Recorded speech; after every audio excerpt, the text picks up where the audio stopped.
Názorná ukážka, ako funguje obsah na TikToku a na ostatných sociálnych sieťach, ktoré majú krátke video, tak, aby ste zachytili pozornosť rozmaznaného diváka a jeho neustále scrollujúci prst, jeho neustále scrollujúci palec, ktorý vám dáva akurát tak 1 sekundu na to, aby ste ho zaujali. Vždy musí byť niečo zaujímavé a niečo, čo proste nie je bežné v použití. Tak akože perom naozaj si nikto plechovku neotvára, ale teraz počúvajte, toto bolo na zaujatie, toto je ASMR.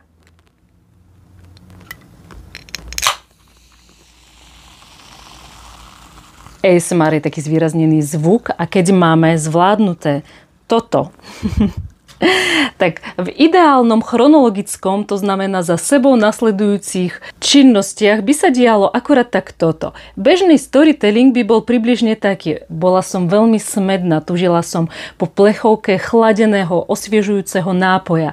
Otvorila som si plechovku, krásne zasyčala, počujem doteraz, ako bublinky práskajú. Dala som si a zobrala som si pohár a začala som nalievať. Krásne sa to penilo. Jednoducho už som sa nevedela dočkať, kedy si dám zopár hltov toho najsviežejšieho nápoja. A, priatelia, tu je strých.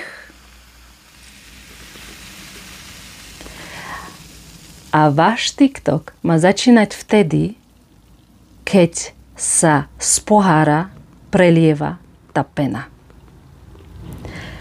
To je zachytenie pozornosti a všetko to chronologické, čo som rozpovedala predtým, má svoje miesto, ale až keď zachytíte pozornosť.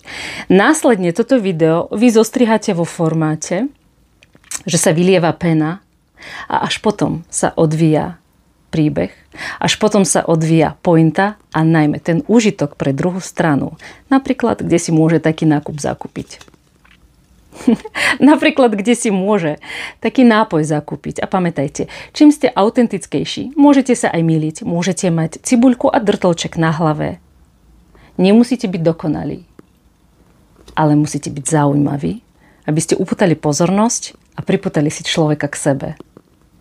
Užívajte si tvorbu na to, aby ste dokázali následne pochopiť komunitu, jej priority a mať presne tie dosahy a presahy, ktoré od TikToku očakávate.